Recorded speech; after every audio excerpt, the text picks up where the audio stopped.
Kitchen, get ready for what? I don't know!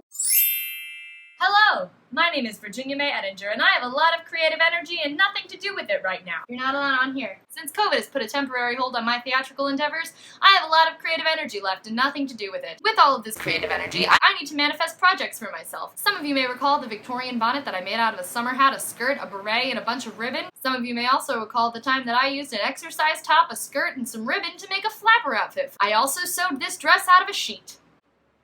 But now I have an actual project. I was recently cast in my boyfriend's film. He set it in the 1890s, God love him, so now we have the added pressure of not only making an independent film, but also costuming it to look era-appropriate for the 1890s. As if this film were not going to be difficult enough to shoot, he happily set this scene on a horseback riding trip. So now I need to come up with an 1890s horseback riding outfit. Don't worry, I'm actually really pumped. I know this is sounding sarcastic, but I'm Totally thrilled to be doing this right now. I love you, take me.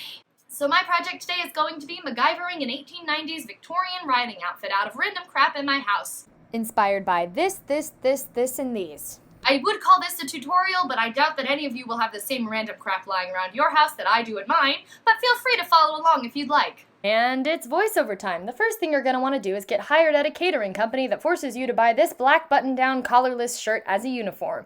Take your name tag right on off that sucker because COVID has rendered any catering events moot. You're going to put your shirt on, find the two back seams, and then pinch forward until it's tight to your waist. For me, that was about 1 inch.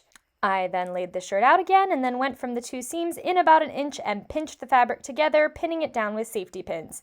I used safety pins instead of sewing because someday COVID may be over and I might need to wear this uniform again to cater events. Say hello to your dog when he comes in to help. Then you're going to want to try your shirt back on again and make sure that your two cinches are at the right level. Fashion. Then you're going to want to take a brief break and vacuum the rug because you own a dog and 2 cats and the rug sure shows it. And then we're moving right along to our puffed sleeves. Look at the puffs!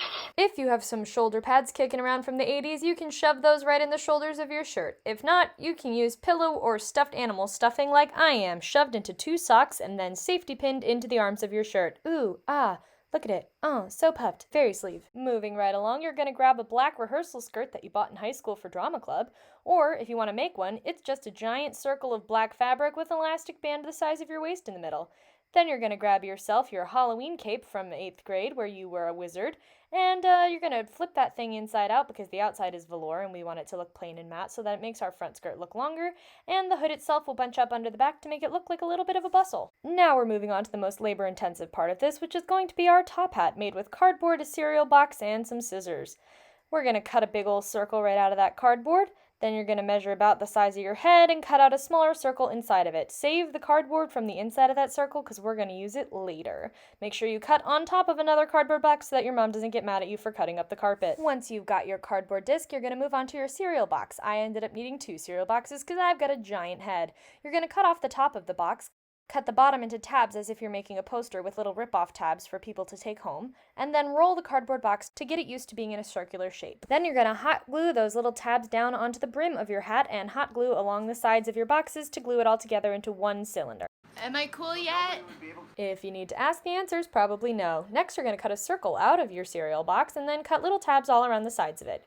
You're going to hot glue these tabs onto the inside of your top hat and create a finished cardboard top hat. Wow! Moving right along, we're going to use a black dance skirt to tuck around the brim of our hat, shoving any excess fabric inside of it, and using that cardboard circle from earlier, we're going to hold all of that excess fabric in there without needing to cut, pin, or sew anything. Genius! Next, I'm using a black tank top that I loved until it got a whole bunch of holes in it, and I'm going to wrap it around the top of our top hat and tie off the excess fabric in the back like a little tail. You can tie this up with ribbon and let it drape down the back decoratively, or you can shove all the excess fabric up under the brim of your hat with all the rest of the excess fabric that we hid under that cardboard circle. Next, grab your bag of ribbons. If you don't have one of these, I suggest becoming a hoarder and starting one. I selected some darker colored ribbons to wrap around the base of my hat and to embellish the draping in the back. The final elements you will need to tie together your ensemble include a white button-down, some Victorian-looking shoes, and some gloves. I didn't have leather riding gloves, so I'm using some white elbow-length Regency gloves that are definitely not era-appropriate.